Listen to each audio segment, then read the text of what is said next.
Halo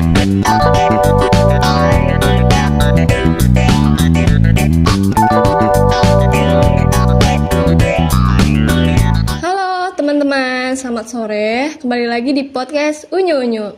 Kali ini saya tidak sendirian.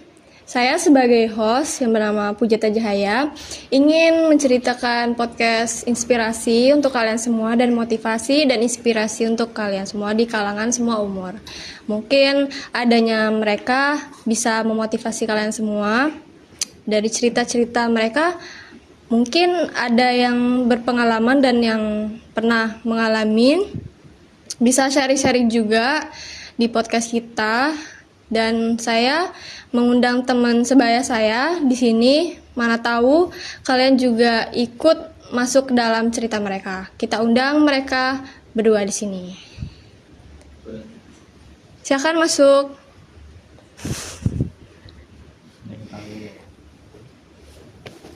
Silakan duduk. Nah, di sebelah kiri saya, mohon maaf, di sebelah kiri saya ada Muhammad dan ini Rizwan. Nah, kali ini saya akan menanyakan dia, gimana sih kamu itu dari SD, kan kehilangan sosok ayah itu kan dari umur 8 tahun ya kan? Ya, karena saya tahu karena dia teman saya sendiri guys. Nah, dia kehilangan sosok ayah itu dari umur 8 tahun dan sekarang usianya berapa? 19 tahun. 19 tahun. Mau naik 20 kayaknya ya. Terus gimana sih dia cara beradaptasi lingkungan keuangan kayak keekonomiannya tuh dari kecil hingga sekarang tuh kayak gimana sih ngatur semuanya tanpa sosok ayah tuh kayak gimana? Jadi saya di sini agak sedikit cerita tentang pengalaman saya menempuh pendidikan dari SD. Saya bukan SMP dulu, saya MTS, ya.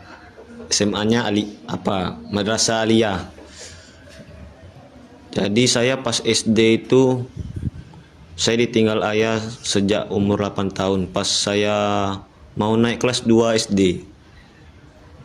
Situ benar-benar hancur perasaan saya, terus saya juga hilang arah. Jadi saya kayak gimana kurangnya kurangnya peran ayah tuh pokoknya agak berbeda lah rasanya dibanding anak-anak yang lain kan. Jadi saya sempat nakal juga mungkin karena hilangnya peran ayah itu tadi kan. Jadi saya pas SD tuh saya sering bolos, padahal orang tua saya tuh itulah, mama saya kan jarang di rumah, mama saya kerja. Saya pernah diantar ke gerbang sekolah kan. Jadi dia pas mau pergi tuh saya mau nangis-nangis kan karena takut dia tinggalin saya di sekolah. Ternyata terus dia bilang, "Enggak, mama enggak pergi, mama di sini aja nunggu sampai pulang," katanya kan. Main ngena bang ya. Iya. Terus masuklah saya tadi, pas saya pulang ternyata mama saya nggak ada. Terus ada orang jualan kenal sama, dekat juga lah sama mama saya kan. Jadi dia bilang, jadi saya nangis-nangis itu kan, "Mama kemana?" gitu kan. Jadi sampai disamperin lah sama orang jualan tuh, dipujuk lah kan, biar jangan nangis lagi, biar jangan sedih lagi. Terus dia bilang, "Mama kerja," katanya kan. Terus saya disuruh duduk, dikasih jajan-jajan lah biar saya nggak nangis kan. Terus singkat cerita sampai saya kelas 4 SD kalau nggak salah, saya pindah ke Medan. Nah di situ pun saya juga, tapi mama saya tetap saya SD kelas 2 sampai kelas 4 tuh saya di Batam.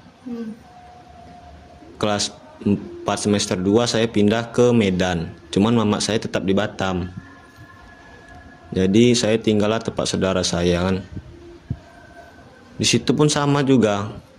Saya merasa saya ini kayak telantar jadinya rasanya. Waduh. Sebenarnya berat saya mau cerita seperti ini kan, cuman tidak apa-apa lah, biar bisa memotivasi teman-teman yang di luar sana yang mungkin memiliki keterbatasan ekonomi dalam menempuh pendidikan, atau yang sama seperti saya hilangnya peran ayah mungkin kan. Nah jadi pas saya udah pindah ke Medan, saya tinggal tempat saudara saya. Itu pun saya antara diurus atau nggak makan, saya soalnya nggak kayak mana ya, nggak tahu urus juga. Jadi kalau jajan tuh, kalau SD dikasih patokan jajan sehari 2.000. Sehari loh guys. Iya, sehari 2.000. Itu pun kadang iya kadang enggak. Nah, jadi singkat cerita saya pindah lagi semester 2 kelas 5 ke Jambi. Nah, di sini saya di Jambi dari kelas 5 sampai sekarang jadi mahasiswa saya di Jambi. Jadi pas saya di Jambi, saya tinggal sama paman saya. Sempat juga ada cekcok masalah keluarga kan. Saya pernah dibiarin, kayaknya ini aib tapi nggak apa-apa lah untuk berbagi pengalaman aja. Saya nggak ada maksud memburuk-burukkan saudara sendiri atau gimana, tapi saya cuman berbagi pengalaman. Jadi saya pernah sekolah tuh ibarat dari Mendalo ke Simpang Rimbo pas SD. Saya pernah jalan kaki, pernah naik sepeda, tapi sepeda bekas adik sepupu saya kan. Saya baikin terus saya sekolah. Nah, tidak lama mama saya nyusul saya ke Jambi. Karena ada masalah keluarga tuh tadi kan. Kayaknya saya kayak nggak terurus sama paman saya. Jadi datang mama saya ke situ, pengen pulang lagi ke Batam, ternyata nggak bisa. Biaya udah habis. Akhirnya terpaksa lah mama saya itu kerja untuk memenuhi kebutuhan sekolah saya kan. Terus saya pas, singkat cerita, pas MTS mama saya pun nikah. Ketemulah saya sama ayah tiri saya tuh tadi kan. Jadi pas dia udah nikah, saya udah pisah sama paman saya. Saya sempat dikasih pertanyaan, mau ikut paman apa mau ikut mama. Jadi saya mikir, biasa kan anak laki-laki ini kan lebih sama mama ada sih. Kemana induk ke situ anak, itulah apa istilahnya kan. Jadi saya lebih milih ikut mama saya. Saya pikir hidup saya akan jauh lebih baik lah kalau udah ada ayah sambung nih kan. Terus saya pindahlah ikut mama saya, sempat ngontrak. Nama daerahnya tuh Tanjung Sari. Nah, di situ saya sekolah lumayan jauh juga. Pernah saya berjalan dari situ ke sekolah saya. Cuman untungnya biaya sekolah saya itu cuman bayar uang komite namanya di sana. Paling 100.000 atau 150 lah. Itu pun 6 bulan sekali. Jadi gimana cara saya untuk memenuhi kebutuhan saya? Sebenarnya ayah tiri saya itu kalau dari segi ekonomi kurang mampu banget malah. Soalnya kan cari kerja susah. Terus dia kerja kadang ada kadang enggak. Dalam sebulan tuh bisa dihitung dia kerja 3 kali atau 4 kali. Soalnya dia kerja kayak ngecor gitu. Jadi saya kalau sekolah pas MTS tuh saya dalam sebulan bisa dihitung juga lah kalau saya itu pernah bawa uang jajan berapa kali kan. Saya kalau sekolah MTS alias itu saya nggak pernah bawa uang jajan. Jadi saya gimana caranya saya biar bisa bawa uang ke sekolah atau kayak bisa jajan kayak anak-anak yang lain kan. Saya kerja. Jadi saya pas MTS tuh pernah jualan pempek keliling. Nah, jadi pas itu upahnya saya kan bawa per keranjang tuh. Jadi sekeranjang tuh isinya 100 buah pempek. Nah, jadi satu keranjang tuh kalau habis upahnya 20.000. Biasanya sih kalau ngabisnya sekitar 4 jam 3 jam lah habis tuh kalau saya keliling kan, sambil teriak-teriak juga habis juga sih suara kita kan. Cuman mau gimana lagi, namanya ya juga hidup harus kita jalani apapun rintangannya.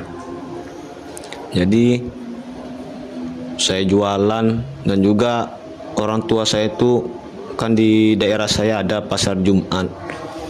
Dia jarang jualan, dia jarang belanja maksudnya. Jadi Kadang hasil saya kerja tuh saya kumpuli, saya kasih ke orang tua saya kan untuk belanja, karena saya kasihan. Kenapa sih emak-emak yang lain kan pada belanja setiap hari Jumat, kenapa mama saya enggak? Jadi kayak manapun caranya saya harus bisa dapat uang biar bisa ngasih uang belanja untuk orang tua saya. Jadi singkat cerita lagi, saya masuklah aliyah. Itu sebenarnya saya ragu mau lanjut pendidikan karena keterbatasan ekonomi tadi. Iya.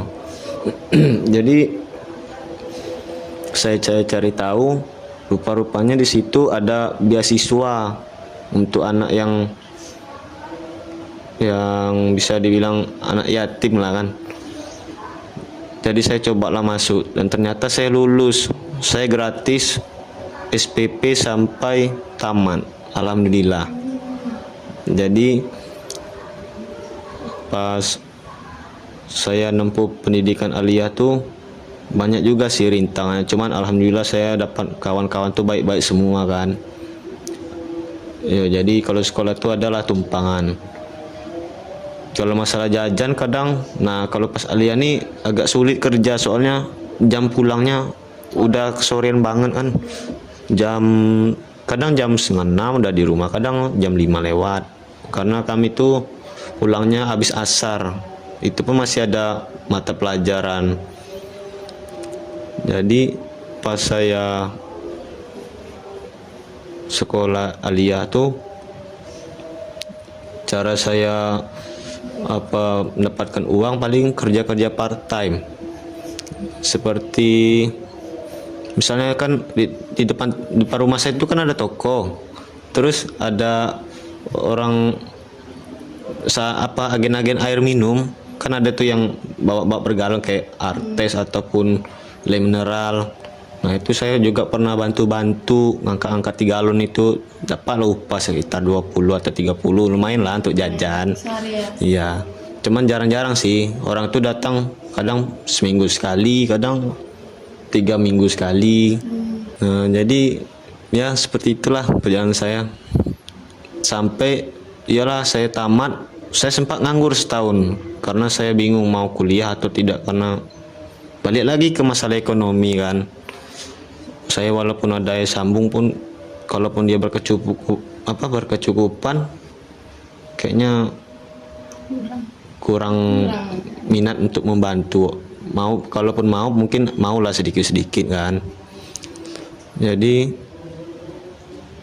saya disuruh teman saya ikut ujian masuk perguruan tinggi Islam yang biasa dibilang PTKIN. Nah, saya cobalah iseng-iseng tes, bayarlah tesnya sekitar 250 kalau nggak salah. Apa 200. Nah, jadi pas saya tes ternyata saya lulus di komunikasi dan penyiaran Islam. Nah, itu saya sempat bimbang mau ambil atau tidak. Karena saya untuk UKT itu uangnya nggak ada kan. Jadi saya coba konsultasi sama teman saya yang namanya Fadil, dia kuliah di UIN Syarif Hidayatullah Jakarta. Jadi saya coba-cobalah cerita sama dia karena saya nggak sanggup juga sih mendam sendirian kan. Jadi saya bilang kayak mana solusinya deal gitu kan. Aku pengen kuliah cuman biayanya belum ada gitu kan. Terus tidak lama kemudian pas besok pagi terakhir pembayar UKT, terus dia ngechat kapan terakhir, hari ini kata saya kan. Langsung dia transfer duit 2.860.000 ke BSI UIN Jambi. Nah di situ saya, berarti ada rezeki saya untuk kuliah dalam hati saya kan. Terus tak lama pas hari mau PBAK pun, sehari besok paginya mau PBAK, saya pun juga nggak terkendala biaya mau berangkat ke Jambi. Dan juga tempat tinggal masih bingung mau tinggal di mana. Dia tinggalnya di Simpang Rimbo. Saya cobalah calling, mana siapa tahu bisa kan. Ternyata bisa. Jadi saya tuh tinggal berangkat, cuma biaya nggak ada, saya Dan tuh saya cerita lagi lah sama teman saya ini. Jadi kayak mana ya, ngerepot, nyusai dia terus malahan kan. Cuman alhamdulillah lah saya dapat kawan yang baik kayak gitu. Jadi dikirim lagi sekitar 1.500.000 untuk biaya berangkat ke sini. Akhirnya berangkatlah saya. Terus melaksanakan PBAK sampai sekarang. Saya bersyukur bisa duduk jadi mahasiswa UIN Jambi. Mungkin itu aja cerita saya. Nah, dari ceritanya Rizwan ini, mungkin ya kan dari kecil itu sudah nyari nafkah ya, nafkah sendiri. Kayaknya kita sudah mau tutup podcastnya. Mungkin dari cerita mereka berdua bisa inspirasi kalian semua. Saya akhiri, saya apa sih? Saya tutup. Dadah, dadah.